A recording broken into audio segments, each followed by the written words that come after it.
A história de Miriam. Miriam acordava todas as manhãs com o peso de um céu cinzento sobre o peito. Aos 52 anos, ela conhecia bem o sabor da vida, doce em momentos fugazes, mas amargo na maior parte do tempo. Seu pequeno apartamento no bairro operário de São Mateus, com paredes descascadas e móveis gastos, parecia ecoar as palavras que ela lera na Bíblia naquela semana: sustentai-o com o pão de angústia e com água de amargura, até que eu venha em paz. A frase, dita por um rei em 1 Reis 22:27, cortava como faca, mas também a intrigava. Por que Deus permitiria que alguém fosse sustentado por algo tão cruel? E mais importante, onde estava a paz prometida? Miriam não era estranha ao sofrimento. Há 5 anos, perdera o marido, João, para uma doença que consumiu não só o corpo dele, mas também as economias da família. Depois disso, veio a demissão da fábrica onde trabalhou por 2 décadas.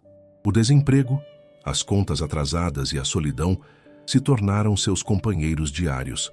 Seus 2 filhos, já adultos, viviam suas próprias vidas em cidades distantes, e as ligações eram cada vez mais raras.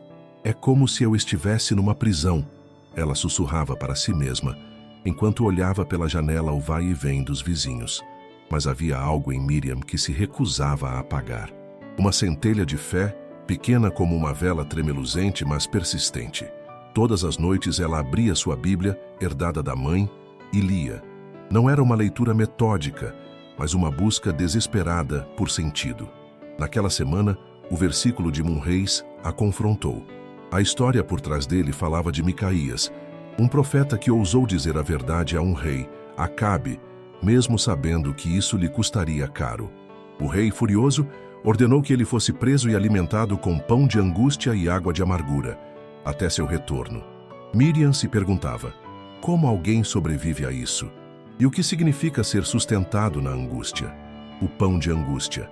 Numa manhã de chuva fina, Miriam recebeu uma carta do banco. A ameaça de despejo por falta de pagamento do aluguel era clara. Seu coração disparou, e ela sentiu o gosto amargo da impotência. Sentou-se à mesa da cozinha, com a carta amassada nas mãos, e fechou os olhos. Deus, por que esse pão de angústia? Por que essa água de amargura? Sua voz tremia, mas havia uma determinação em não se render completamente ao desespero.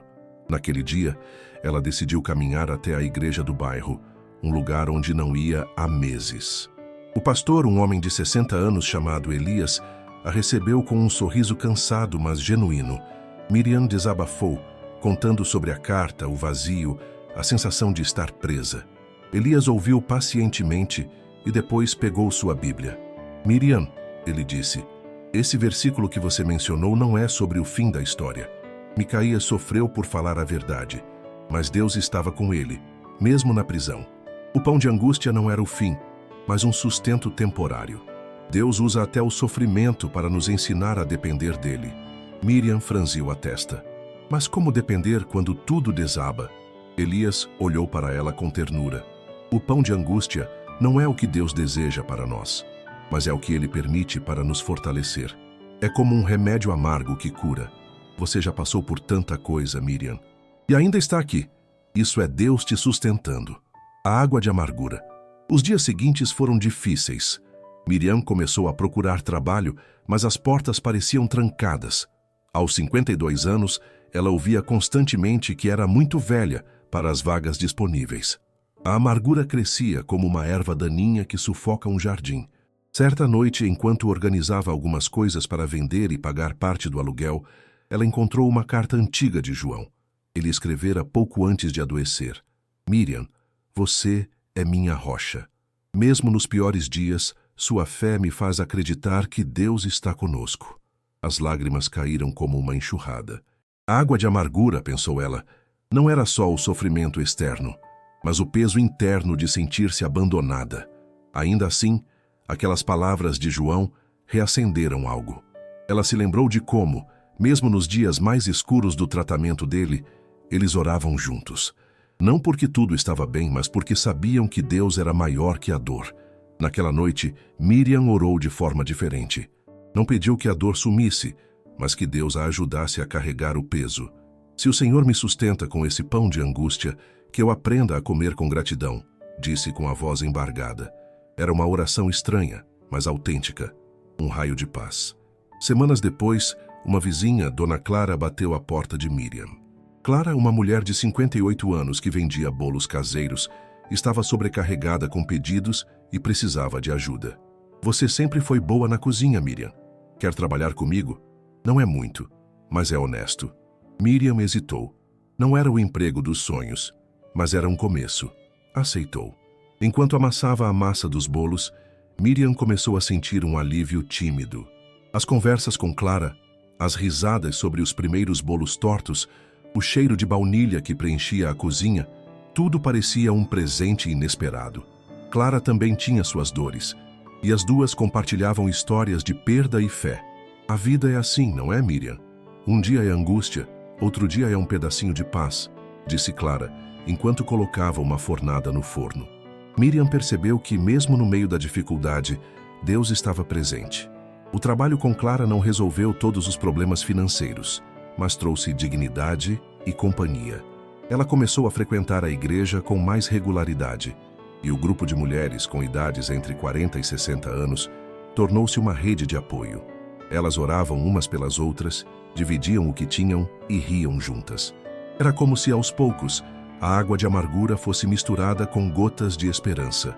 O significado do versículo. O versículo de 1 Reis 22, 27.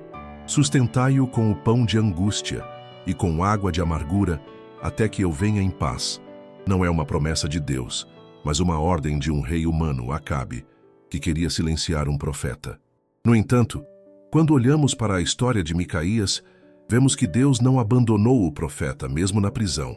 O pão de angústia e a água de amargura eram símbolos de sofrimento extremo, mas também de sustento mínimo, uma forma de manter a vida, mesmo na adversidade. Para Miriam e para tantos de nós entre 40 e 60 anos, esse texto ressoa porque conhecemos o peso da angústia. São os dias em que as contas se acumulam, os filhos seguem seus próprios caminhos, a saúde fraqueja ou a solidão aperta. Mas o que Deus nos ensina por meio dessa história é que Ele está presente mesmo nos momentos de prisão. O pão de angústia não é o que Ele deseja para nós, mas é o que Ele usa para nos fortalecer. A água de amargura não é o fim, mas um lembrete de que nossa sede verdadeira só é saciada na Ele. A expressão "até que eu venha em paz", no versículo original, refere-se ao retorno do rei Acabe, mas para nós, podemos enxergá-la como uma metáfora da promessa de Deus. A paz virá. Talvez não seja a paz de uma vida sem problemas, mas a paz que vem de saber que Deus está conosco, sustentando-nos mesmo nos dias mais escuros. Reflexão para o coração. Se você, leitor, está passando por um tempo de angústia, saiba que não está só.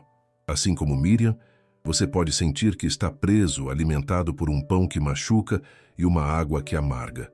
Mas olhe para além da prisão. Deus está ali, não com promessas vazias, mas com uma presença real.